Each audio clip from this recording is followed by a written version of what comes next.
Welcome back. இன்னைக்கு என்ன topic பார்க்க போறோம்னா பைத்தான்ல இருக்க இஃப் கண்டிஷனை பற்றி தாங்க பார்க்க போகிறோம். ஓகே, இஃப் கண்டிஷன்னா ஒன்றும் இல்லைங்க. நம்ம இஃப் கண்டிஷனுக்குள்ளார ஒரு லாஜிக்கை ரைட் பண்ணோம், கரெக்டுங்களா?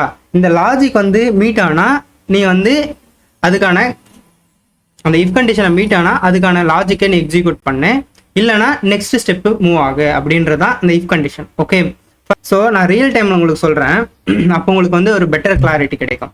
ஓகே, எல்லாருமே 18 ஏஜை ரீச் அவுட் ஆன ஓட்டர் ஐடி அப்ளை பண்ணுவேன். ஓகே, ஆன்லைன் போர்ட்டலில் அப்ளை பண்ணுவேன். ஓகே, இந்த ஆன்லைன் போர்ட்டலில் பேக்ரவுண்டில் ஓகேங்களா, பேக்ஹெண்டில் பைத்தான் கோடை வச்சு இம்ப்ளிமெண்ட் பண்ணால், இஃப் கண்டிஷனை யூஸ் பண்ணி இம்ப்ளிமெண்ட் பண்ணால் எப்படி இருக்குன்றதான் நான் இந்த வீடியோவில் உங்களுக்கு சொல்ல போகிறேன். ஓகே, ஃபஸ்ட்டு உங்களுடைய ஏஜ். ஓகே, நீங்கள் யூஐயில் ஒரு பட்டனாக இருக்கும், இல்லை ஒரு ஃபார்ம் மாதிரி இருக்கும். நீங்கள் அதில் உங்களுடைய ஏஜ் கொடுத்து சப்மிட் கொடுத்த உடனே உங்களுக்கு எலிஜிபிலிட்டி காமிக்கும், நீங்கள் எலிஜிபிளா இல்லையா அப்படின்ட்டு. நான் என்ன சொல்கிறேன், என்னுடைய ஏஜ் 18 அப்படின்னு வச்சுக்கோங்களேன். 18 கொடுத்துட்டேன். நான் இப்போ செக் பண்ணுறேன், நான் எலிஜிபிலிட்டி செக் பண்ணுறேன். If okay, if age equal to 18 பார்க்குறேன். ஓகே, 18 இருந்தால் பிரிண்ட் பண்ணிக்கிறேன்.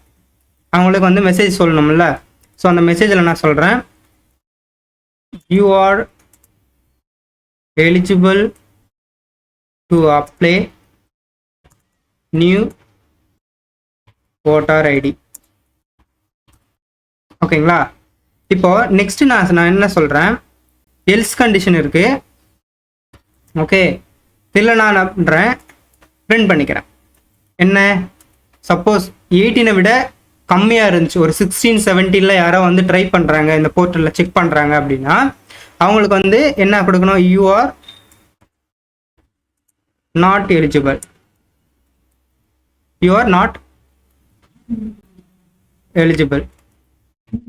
Okay, you are not eligible, இந்த மாதிரி கொடுக்கணும். இப்போ நான் என்ன சொல்கிறேன், 18 இருந்தால் அவங்களுக்கு ஓட்டர் ஐடி எலிஜிபிள்னு சொல்லு.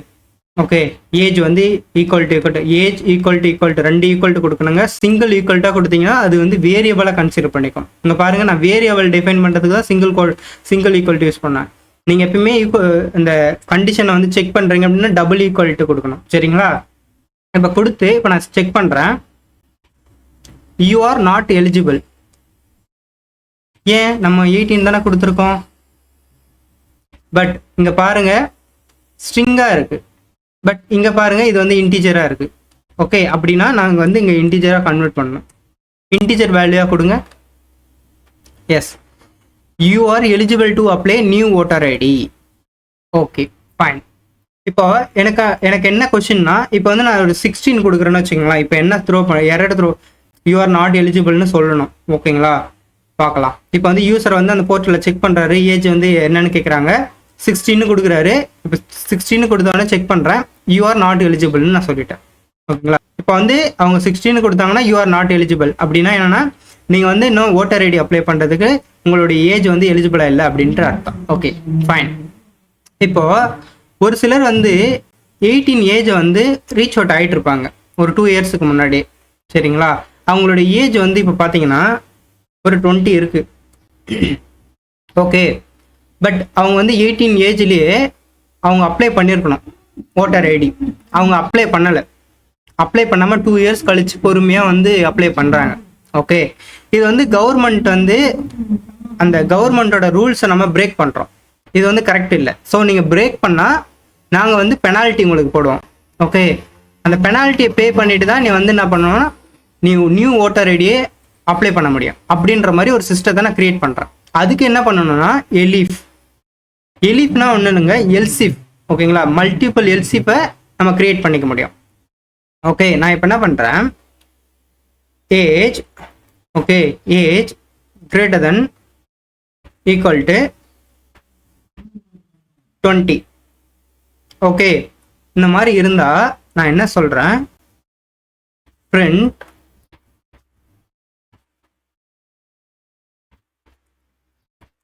complete your penalty, then apply new voter ID. Okay, இப்போ நான் என்ன சொல்லியிருக்கேன், please complete your penalty then apply new voter ID. ஓகேங்களா, என்னுடைய ஏஜ் நான் என்ன சொல்லியிருக்கேன் 20 கொடுத்துருக்கேன். இப்போ எனக்கு 20 வந்தால் என்ன ஆகணும், 18 இருந்தால் அவங்களுக்கு வந்து ஃப்ரீயாகவே வந்து ஓட்டர் ஐடியை வந்து அப்ளை பண்ண எலிஜிபிள், அதாவது அவங்கள வந்து அலோவ் பண்ணேன். சப்போஸ் ஏஜ் வந்து 20க்கு மேலே இருக்குது அப்படின்னா, 20 இல்லை 20க்கு மேலே இருக்குன்னா அவங்களுக்கு வந்து பெனால்ட்டியை வந்து அப்ளை பண்ணுன்றேன். Please complete your penalty then apply new voter ID. அப்படின்னா அவங்க பெனால்ட்டி அப்ளை பண்ணால் அந்த பேமெண்ட்டை கம்ப்ளீட் பண்ணால் தான் அவங்களால நியூ ஓட்டர் ஐடியை அப்ளை பண்ண முடியுன்றது அர்த்தம். ஓகே, இப்போ எனக்கு ஒரு கொஸ்டின் இருக்கு. இப்போ வந்து ஒவ்வொருத்தவங்களும் ஒரு ஒரு கேட்டகரியில் இருப்பாங்க. இப்போ வந்து ஏஜ் வந்து 20ல் இருக்குன்னா அவர் வந்து ஒரு அமௌண்ட் பே பண்ணணும், 1000 rupees பே பண்ணணும். பெனால்ட்டி அமௌண்ட், பெனால்ட்டி 1000 rupeesனு வச்சுப்போமே, ஒரு 1000 rupeesனு வச்சுப்போமே. அவங்க வந்து 20ல் இருப்பாங்க. சப்போஸ் ஓகே, சப்போஸ்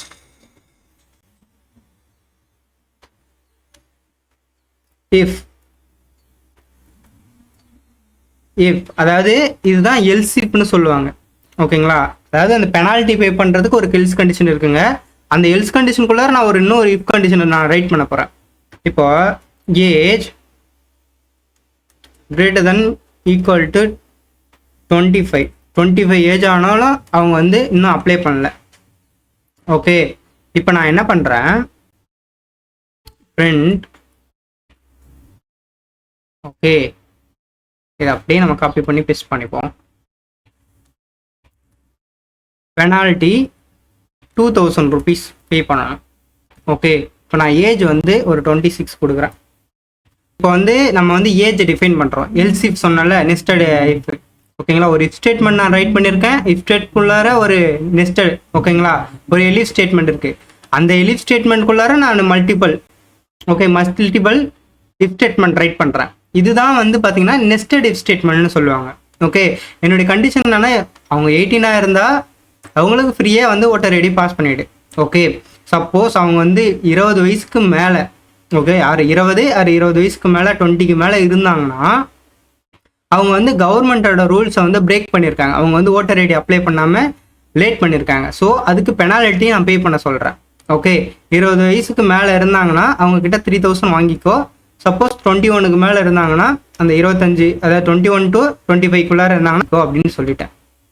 ஓகே, இப்போ நான் எக்ஸிக்யூட் பண்ணுறேன் 26னு போட்டு.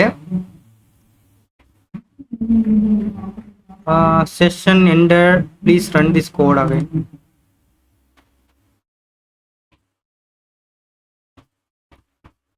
Okay, please complete your penalty 3000 rupees. ஏன்னா என்னுடைய ஏஜ் வந்து 26. நான் என்ன பண்ணணும், நான் 3000 rupees நான் பே பண்ணணும். சப்போஸ் இப்போ என்னோட ஏஜ் வந்து ஒரு 20ன்னு வச்சுக்கோங்களேன். இப்போ நான் எவ்வளோ பே பண்ணணும்,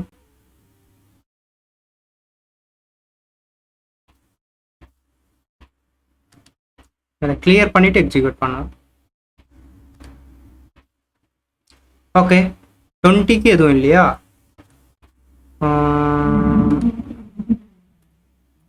20. ஓகே, 2000 நம்ம பே பண்ணணும். ஓகேங்களா, ஏஜ் வந்து 20க்கு மேலே இருந்தால். இப்போ உங்களுக்கு கிளியரா? ஓகே, இஃப் கண்டிஷன்னா நீங்கள் இஃப் கண்டிஷன் ரைட் பண்ணுவீங்க. அந்த கண்டிஷன் எலிஜிபிளாக இருந்தால் அது ஒரு எக்ஸிக்யூட் ஆகும். ஆர்எல்ஸ் எல் ஸ்டேட்மெண்ட்டை எக்ஸிக்யூட் பண்ணணும். சப்போஸ் இஃப் ஸ்டேட்மெண்ட்லேயே உங்களுக்கு மல்டிபிள் இஃப் ஸ்டேட்மெண்ட் செக் பண்ணணும், அந்த ஏஜ் வைஸ் நீங்கள் வந்து பெனால்ட்டி அப்ளை பண்ணால் எல்ஸ் இஃப்லக்குள்ளே நீங்கள் எத்தனை வேணாலும் இஃப் கண்டிஷன் ரைட் பண்ணிக்க முடியும். ஓகே, ஸோ எலிஃப்ன்றது மல்டிபிள் கண்டிஷனை செக் பண்ணிகிட்டே வர்றது.